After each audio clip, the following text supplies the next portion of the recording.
Here we go, everybody. Wild card weekend here on the Early Edge, brought to you by BetMGM. Make it legendary. I'm Caludia Bellofatto here in the studio. Big surprise here. Larry Hartstein joins us. RJ White, per usual.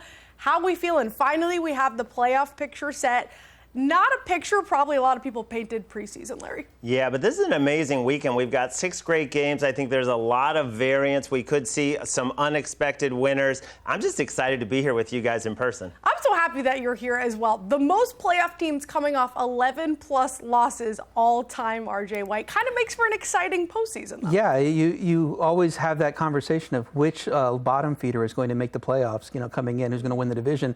Turned out it was most of them. Yeah. Everybody's making the playoffs now. So it was a very topsy-turvy season and an interesting postseason. Most worst to first division winners all time, just one repeat winner in the division with the Eagles. So it's going to be interesting. To make it even more interesting, though, we're going to add some gamification into this, okay? Instead of just giving you our bets as we do each week, we're going to put a dollar value on it. So we always talk about bankroll. We're actually going to have a bankroll now, $1,000 each week. Max bet is $200, max to win is $500. You have to have at least one bet a game and then one future. And if you forget, we'll remind you. Don't worry. Basically, we're going to tell you how confident we are in each bet based off the money we're putting down. Yeah, well, this is a nice fresh start because you crushed it during the regular season, but I kind of like that we're clearing the slate for the playoffs. I need some redemption. Okay, let's get it then. Rams-Panthers, first game going down on Saturday. We have a total of 46.5, biggest spread on the board, Rams laying 10, which speaks volumes because they are on the road. It's a rematch of Week 13, where we actually saw the Rams lose that one in Carolina, but that was ravaged by mistakes, by fumbles, by picks by Matthew Stafford. Very uncharacteristic of him. So odds makers, RJ, are looking at this game and saying, that's not going to happen again. We're going to make them a 10-point favorite. Yeah, but it's interesting because we've seen several times where you get these big favorites on the road. They do not cover. Sometimes they don't win. So 9 teams have caught at least 4 points at home in the playoffs in the last 50 years. All 9 have covered. 6 have won outright. Last time it happened, it was Tom Brady's Bucs. They were minus 10 going into Washington with Taylor Heineke. Only won that game by 8, a little bit back and forth game. Tampa Bay did dominate it for the most part, but Washington goes out, scores enough to cover. Carolina, as you said, already beaten the Rams once, won't be intimidated, can run the ball, play defense, maybe benefit from sloppy weather. So I'm putting 100 on the Panthers plus 10.5. That's pretty widespread right now at minus 110. I'm also wanted to play an under in this game with that weather situation. So I went 50 on under 2.5 touchdowns in the first half. I see this as a game that starts slow. And if the weather is an issue, early forecasts do make it worse early in this game. I think there's not going to be that much scoring here, and I think this is a better price than getting minus 115 on the first half under of 23.5. So 100 on the Panthers and then 50 on under 2.5 touchdowns in the first half. What are you thinking, Larry? Well, that was a lot of nice ancient history from RJ about matchups that I don't think have a lot of relevance to what we're going to see in Carolina. Right now, the weather is looking like it's going to hold. I'm putting 300 on the Rams in different ways. The first way is over 13.5 first half points. You have to pay minus 150, so I'm going to risk 150 to win 100. They had 3 touchdowns and no punts in the first half. They also had 2 interceptions. They averaged over 7 yards a play. They basically did whatever they want. It was only when they shot themselves in the foot that they stalled, and they still scored 21 in the first half. So I love over 13.5 in the first half. That's 150. And then another 150 on Kyren Williams, over 65.5 rushing yards. This guy has been incredible down the stretch.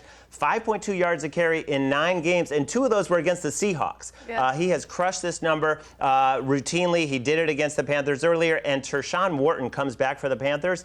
This guy is a terrible run defender in the middle of that line. He's good at penetrating, at getting to the quarterback, but with him on there, the run defense suffers. Yeah, that first half total was something I was looking at. It seems way too low for this offense. Maybe weather comes into play here, but the full game total for me at 27 in the hook. When I see these big double-digit spreads, I tend to want to take the dog, or I just look to the favorite team's team total.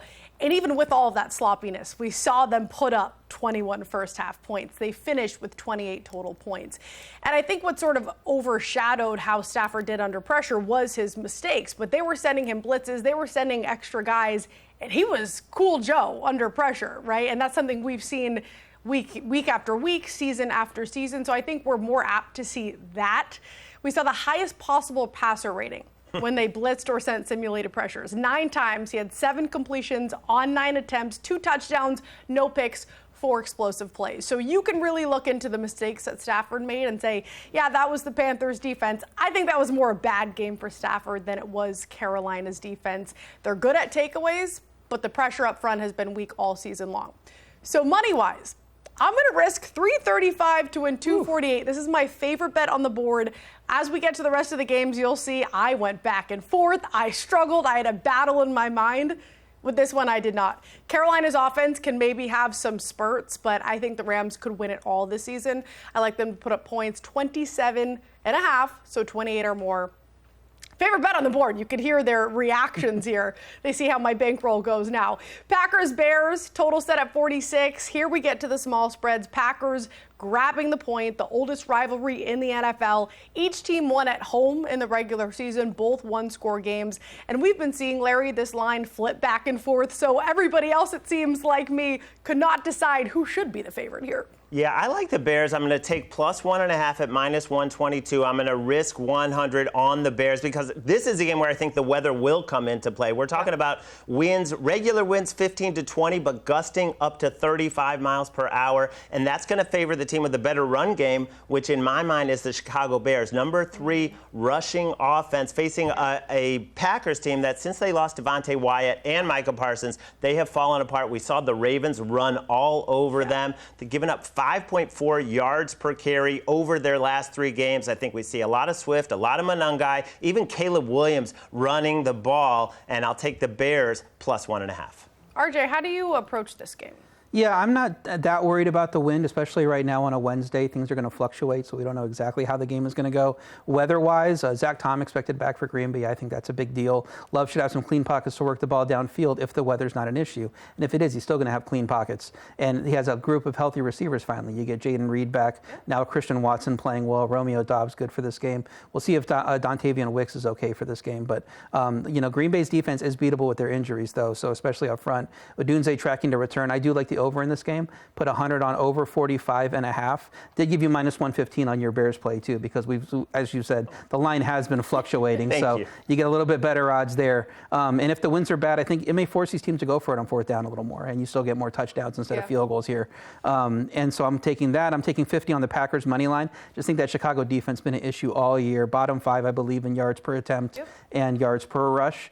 So you can attack them any number of ways, and we know Green Bay has the offensive capability to do that. So Green Bay's offense being the best unit in this game, I think they take it down. 4th most yards per play the Bears are allowing. And again, we see certain stats overshadow others because the Bears led the league in takeaways. Everybody thinks, oh, their defense is great. But outside of that, they're one of the worst in the NFL. For that reason, I'm going to look at the Packers. But because this is a tight game, both regular season games were tight games, I'm going to throw them in a teaser instead of having to, I guess it's switched now to 1.5. So I actually can't do that. I was going to grab the points with the Packers, get them up to a touchdown. That's something that I played earlier. I think the Packers can win this game. I understand why the market has moved in their favor. You look at that Bears win at home in the regular season. They just barely won it. They needed overtime, and Jordan Love was on the sideline for the majority of that game when he got knocked out with the concussion.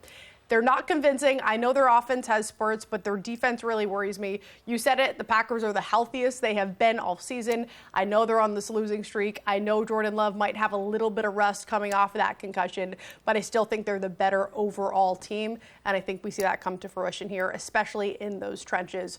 So I'll take the Packers. Market moved against my favor. I wanted to put the Packers in a teaser, but instead I'll just lay the points with them. Coming up, we have the Sunday games to run through. This is where things get interesting. We got Josh Allen trying to do something he has never done before, and that's win a Super Bowl. Can he do it? 7 playoff wins, the most without a Super Bowl appearance in NFL history. We'll talk about it next.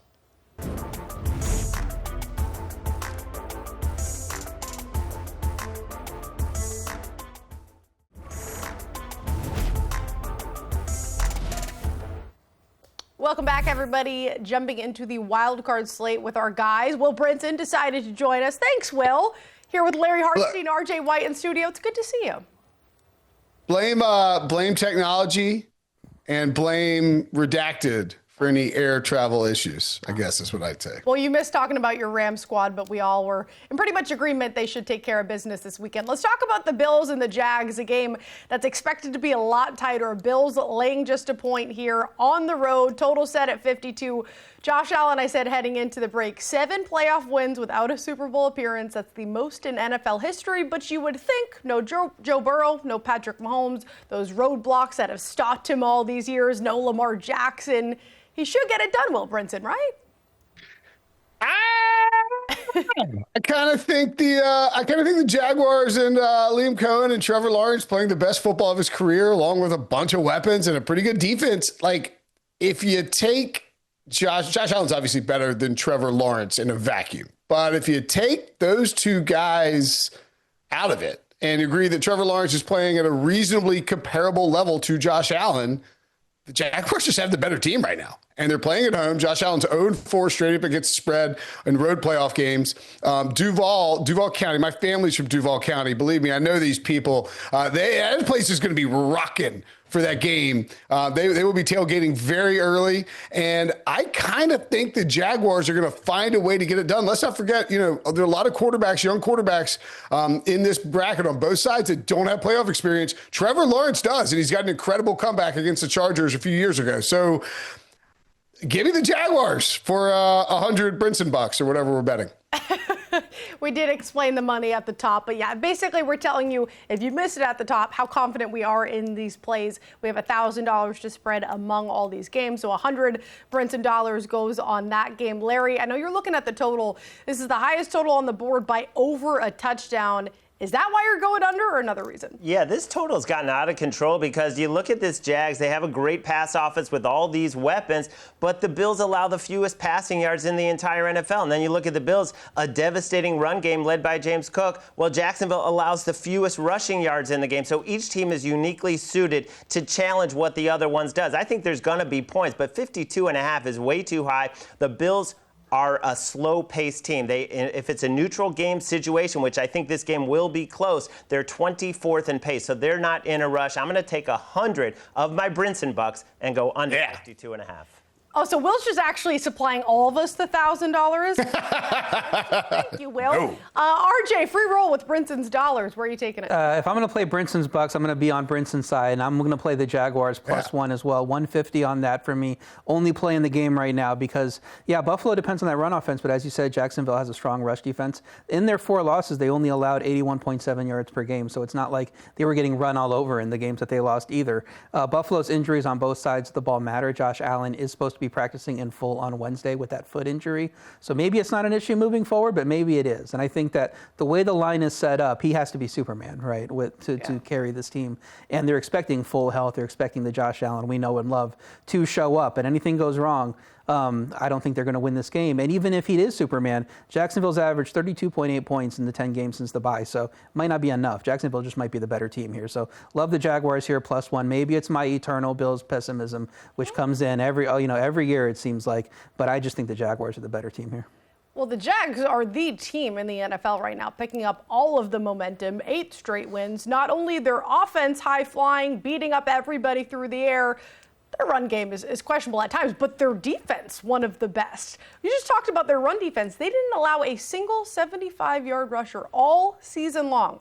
One of the best at limiting explosive plays, the second most takeaways. So, I will back the Jags in this spot. I love Josh Allen year after year. It's impressive that he got his team to this point, but he does have to play hero ball, and he's going to have to play hero ball with a hurt foot. We forget he's not 100%. He is a little bit banged up. You take away weapons around him, that does not help. And then that run defense. I just talked about maybe the Jags don't have the best run game, but this is a spot where they could come alive and have a real balance on offense. Because we're talking about one of the worst run defenses in the NFL with the Bills. So I do like the Jags, and I had them in a teaser with the Packers. That's kind of shot to hell because the Packers are now the favorite, but I was going to put 240 to win 200. And I'll just take the Jags in general. I'll take the point. I do think they can win this one, despite the respect it sounds like we all do have for Josh Allen. How about the Niners and the Eagles? This was a game, fellas, that I went back and forth, fought with myself about, because 4.5 is a strange number. The Eagles are laying it at home. Total set at 45. After 3 straight weeks of 37-plus point games, the Niners lose to the Seahawks 13-3 in a game that determined the 1 seed. They had all the motivation in the world. They're getting healthier.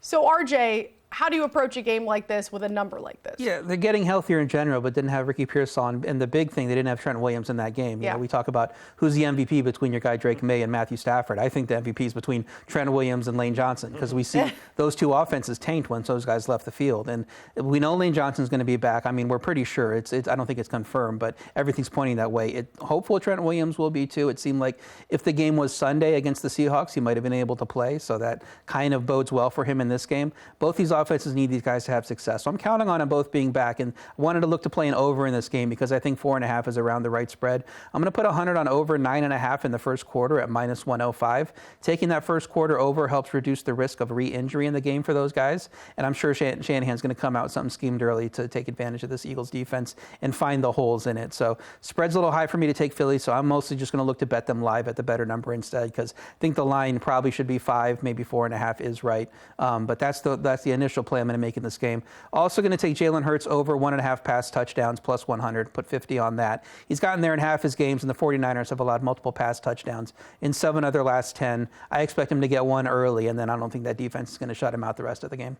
All right, little prop action, and then getting in, getting out in that first quarter for RJ White. Larry, you're looking to get in and get out as well for this game. Yeah, I'm playing the Eagles in the first half. I'm going to lay 2.5. I'm a little scared of the 4.5 because of the back door. But we talked about Pearsall and Trent Williams. What about the linebackers for the 49ers? They are decimated. They lost Bethune. They've already lost Warner. This is going to be a game where the tight ends and the running backs for the Philadelphia Eagles have a ton of success. This 49ers defense, they have just cratered 6 yards per play over the last 3 games, 370 yards per game they're giving up. So I'm going to take the Eagles to come out at home. We saw the numbers on Jalen Hurts, how incredible he's been at home. I love him to lead by 3 at the half. That's 100. Then another 100 on CMC under 61.5. It might surprise you to find out he has gone under this in 9 of 17 games. More than half the time, he ran 8 for 23 against a very good Seattle run defense. Now he takes on an Eagles defense that actually held James Cook very, very well under control. 3.7 yards per carry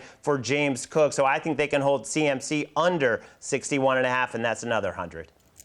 Will Brinson, thoughts on this game? Niners 7-2 on the road, 6-1 ATS over their last 7 games. Are you trying to pick a side here or going to look to the prop market?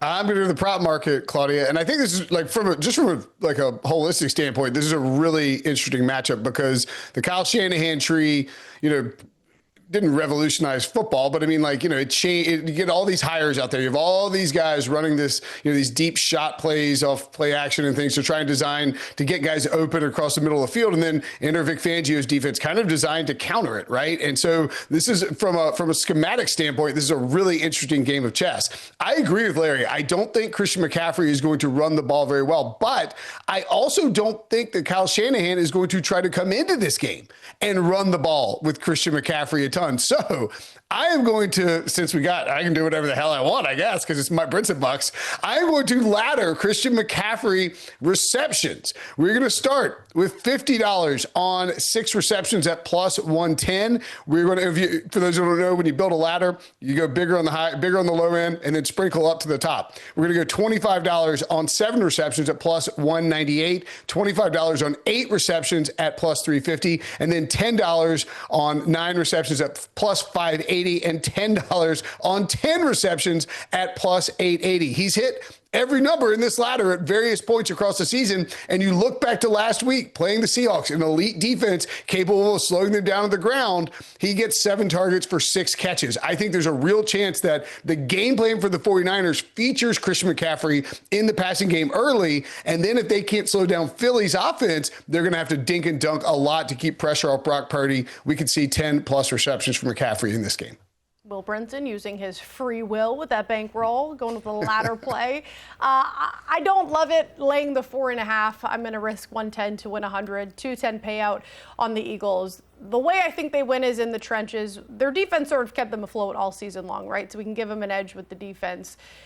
But in the trenches, the Niners' pass rush has pretty much been non-existent. Myles Garrett had 3 more sacks than the team had themselves, one of the lowest pressure rates in the league. So I do think the Eagles can get what was an underwhelming passing game to start the season, finally found a little life towards the end of the season.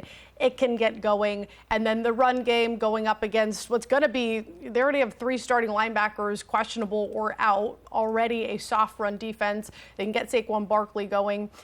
On paper, healthy, the Eagles are, I think, the better team. I think they have the edge with the defense. So, again, not a number I love at 4.5. We're getting past that key number 3. A pivotal game like this, it's going to be tight. But I do think it will be enough with the edges that the Eagles do have. We're running through it. The wild card slate, RJ, Larry, Will Brinson, Caludia. We continue on the other side. And coming up, that man takes on the New England Patriots, the 2 seed, 14 wins, Drake May, you might have heard of him. We'll talk about it on the other side.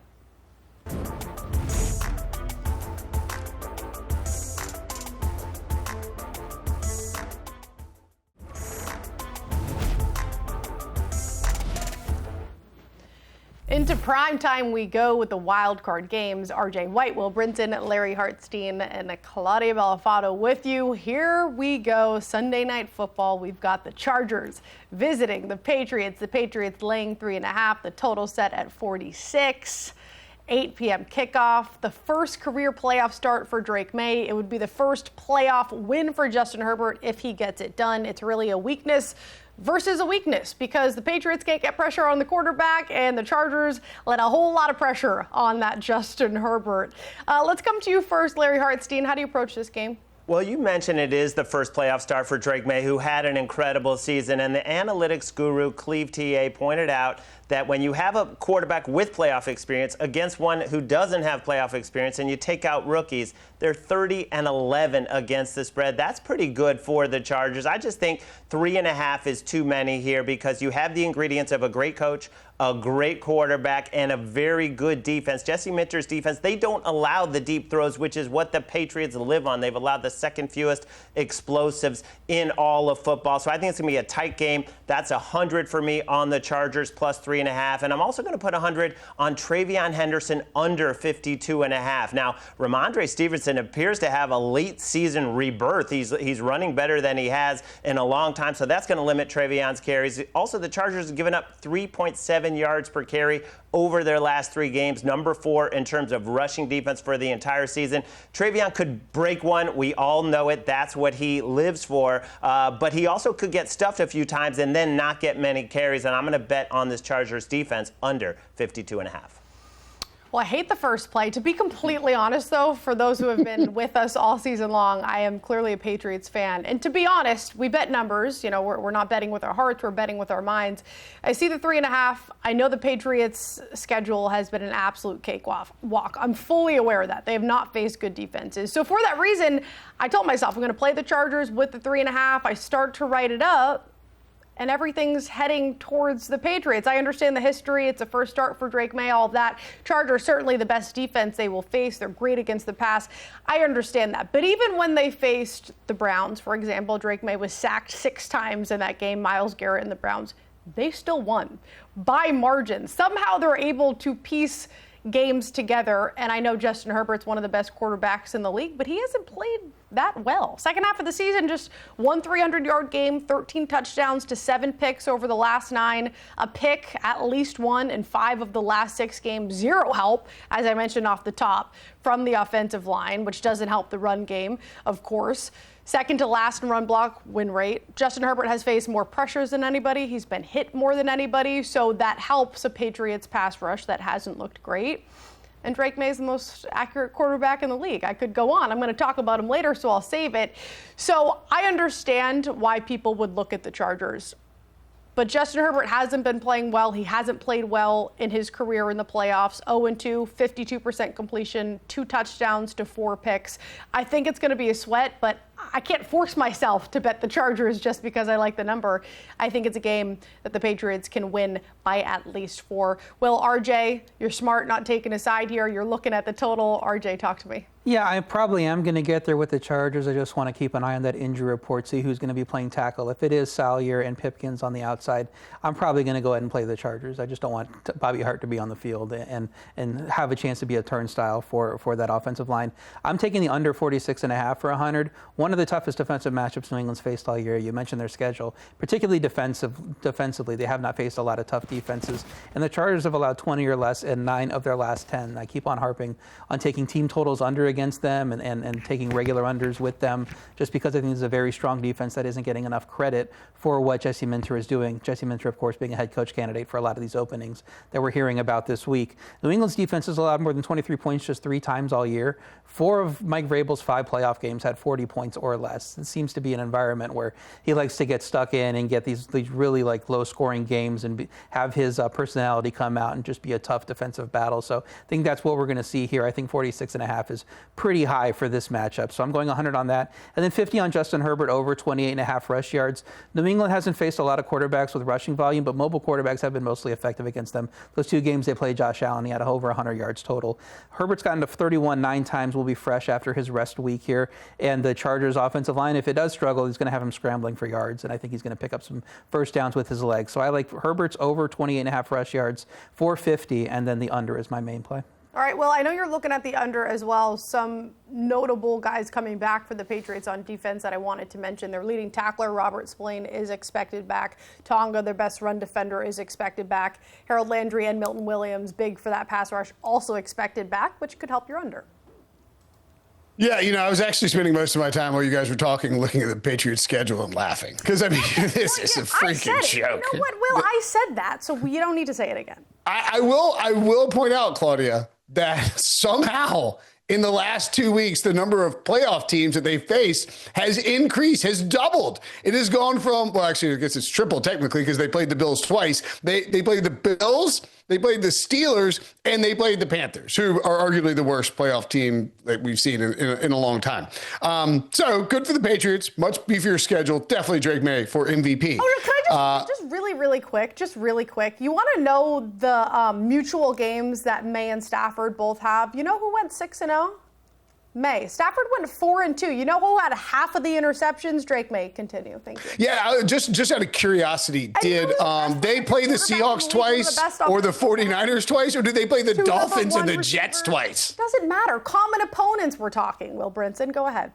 Anywho, this is my favorite recurring weekly bit. Look, I do think what RJ pointed out about Mike Vrabel's personality coming out in these playoff games is 100% accurate. And you know who's on the other side that is basically the same type of dude that wants to just grind out a playoff win by pounding the football and not allowing the quarterback to make mistakes, keep the pressure off, no turnovers. That is the key. That's the thing they're going to be harping on. You're going to have a couple of, sneaky trick plays here and there, maybe in this game, but I think this is a ball control specialty game. You're not going to take a ton of shots down the field because that requires your quarterback to be exposed for a little bit, particularly on the Chargers side.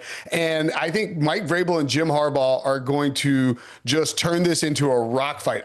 I frankly, when I saw the number, was shocked that it's 46.5. I think it should be closer to like 43.5, maybe 44.5 at most. And we're getting some really good value on the under here.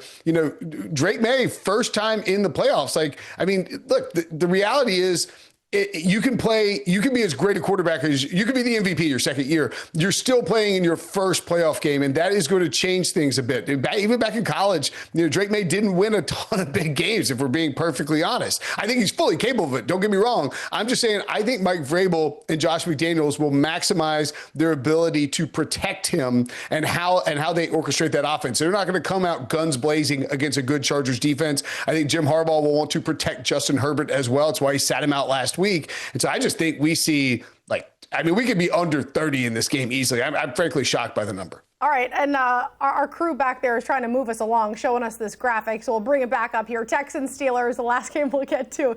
Monday Night Football, Texans laying 3.5. I'm seeing a lot of threes on the board, so a little Steelers money has come that way. Total set at 39 in the hook. Texans, of course, riding that 9-game win streak. Steelers shocking everybody. They go out there with no DK Metcalf against the Ravens. We think they have no shot. They come out, win it, thanks to a missed field goal, but they still won it. RJ White. Yeah, 3 across the board right now. I'm going to buy it back up to 3.5 and like minus 125 and put 100 on the Steelers. I'm also going to put 50 on the Steelers money line at plus 145. This is just a guy that knows how to cover as an underdog, and Mike Tomlin. 72, 45, and 2 against the spread as an underdog in his career. 25, 11, and 1 against the spread at home, and 11 and 6 straight up, catching 3 or more at home. So I mean, it's just this is the spot you want to play Tomlin. This Houston defense gave up 30 to Riley Leonard, and the offense needed a pick 6 to beat the Raiders.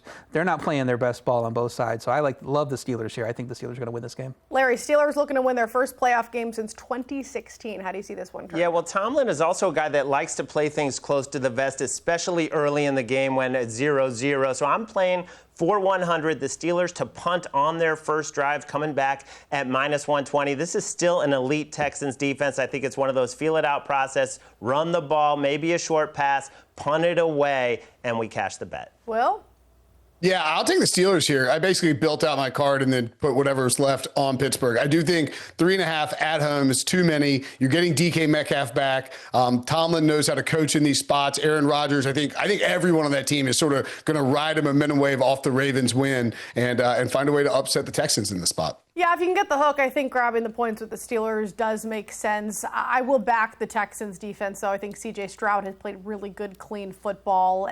It's really the defense, though. They allowed the fewest yards, the second fewest points. They're second in the league in turnover differential. And it took until the last game of the season for opponents to score more touchdowns than picks against them. So it's a lean for me on the Texans, but just 150 to win 136. There we go. We did it. We ran through all the wild card games, but we're not done. On the other side, we're going to talk about some futures.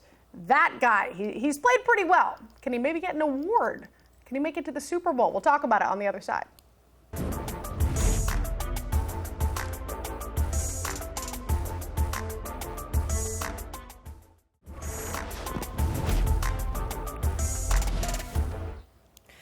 We're back talking wild card action in the NFL with RJ White, Will Brinson, Larry Hartstein, Caludia Bellofatto with you. We're going to get to those unique markets now. Another way, if you don't want to bet sides or props, you could bet, for example, the highest scoring team, RJ White. What does a market like this look like, and how do you bet it? Yeah, as you can imagine, the Rams are going to be favored in this. Bills, Jaguars, a lot of money. Everybody loves the Bills. I'm going on the Jaguars plus 650 at 10. I'm putting 10 on that. I do like the Packers at 11 to 1 as well, but Jacksonville's offense is hot. Buffalo's defense banged up, and Jacksonville's going to have to push for points if Superman Josh Allen shows up. And as I mentioned earlier, 32.8 points in their last 10 games since the bye. 34 against Denver, 35 against the Chargers, 29 against the Texans. This is a team that can score a lot of points. Larry? I think the obvious choice is the right choice in the Rams at plus 330. Devontae Adams is back. We'll see about Kevin Dotson. I don't think they need him in this matchup. Put up 28 in the first one. Also had multiple turnovers that took points off the board. So I'll stick with the Rams. Will Brinson, what do you think? Yeah, I think it's between the Jaguars and the Rams here. You know, you want to target one of these games that has decent looking weather. You know, if you can stay down south, I think it's much better for you. The Rams have played in Charlotte, put up the points already. They're going to come out ticked off. They could have scored more and scored more early against Carolina, if not for a tip pick in the end zone that Matthew Stafford threw. And I think if the Rams score early, Carolina will be forced to throw a lot, and you maybe get a little bit more back and forth before the Rams, who, by the way, I took for 2 units at minus 10.5, pull away. I'm looking at this Jag squad, leading the league in scoring over the final 6 weeks, averaging almost 33 points over the last 10 games. Trevor Lawrence truly looking like a number 1 overall pick. Finally, it took him a little time, but the offense is really in motion. And like I said, if they can get the run game going, really have that balance on offense, I think they're going to put points up against pretty much anyone they face. So I would take them as the highest scoring team. Up next, we have the highest scoring game. We talked about how high that total was for the Bills game. Larry Hartstein, who are you looking at here? I'm going to stick with the Rams-Panthers because I think the Rams get out to that early lead, that big lead, and that forces the Panthers to throw. And they've already shown that they can have a lot of success against this Rams secondary. Even though Quentin Lake will be back, which is a big piece for the Rams, I think the Rams push it. The Panthers do their part, and this is the highest scoring game. Will Brinson, you are also looking at Rams-Panthers. Yeah, I mean, I think if you go with the Rams, I mean, Larry and I basically echoed the same thing. If you're going with the Rams as the highest scoring team, and look, the Panthers have been one of the most tempo sort of dependent teams in the NFL this year. If another team wants to run against them a bunch, they're happy to do that. If another team scores on them early and throws all over them, they'll start winging it around. And I think that's what's going to happen here. Now, whether it works out well for Bryce Young or not, I don't really care for this bet because I think the Rams, if they can turn over the Panthers, will score quickly again. And I don't think after that embarrassing Falcons loss that Sean McVay is going to take his foot off the gas at any point, especially knowing they lost to the Panthers already this season in Carolina. RJ, you're going to go a different direction, Packers-Bears. Yeah, SportsLine AI does like your pick, too. I think it has 70 points in that game or so. It loves that. I think there's going to be a shootout there. But I like Packers-Bears. Seems like great value with two offenses getting healthy, two defenses. I don't trust to get stops. Just going to depend on the weather a little bit. So we're probably going to get better value if the weather starts trending away from this. But I think these teams can still score touchdowns in that game, even with windy conditions. So I like Packers-Bears plus 470. I'm putting 10 on it.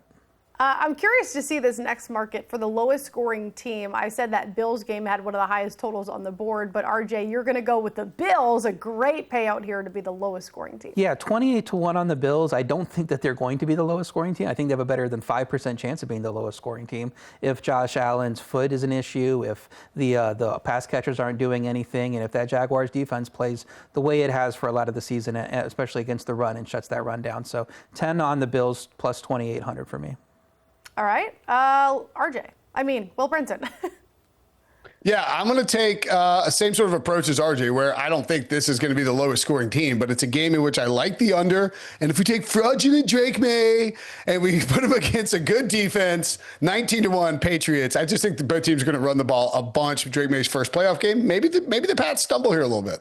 I don't know what that accent was, but okay. Larry? I'm going to play the Steelers because even though it looks obvious, I don't think you're going to see the breakdowns from DeMeco Ryans' defense that we saw the Ravens suffer late in that game. I think the Steelers go back to what they've been, which is a very pedestrian offense. All right, from lowest scoring team to the lowest scoring game, Larry, I'll swing it back to you, Texans Steelers. Yeah, neither of these teams are impressive offensively. I think it's going to be a total grind in Pittsburgh, and this finishes as the lowest scoring game. Will, RJ on the same page here with Chargers Patriots. RJ, what you thinking?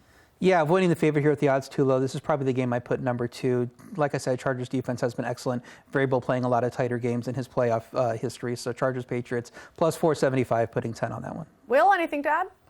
No, RJ nailed it. We think it's going to be a way under, bad total. Take it at a pretty good value there at the plus 4. All right, 75. Quick hitter, favorite yardage leader market, Will Brinson.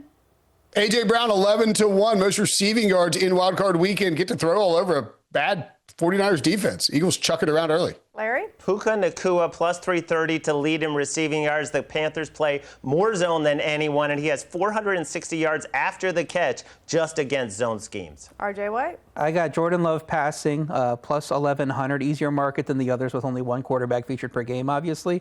And I think that this game is going to be pretty high scoring, so I like Love here. And remember, people, these are big payout kind of bets, so you're risking a little to win a lot. Keep that bankroll in mind. We're still not done. We're almost done. But when we come back on the other side, we will give you our best bets, and we'll dive into some more NFL futures, AFC and NFC championship winner.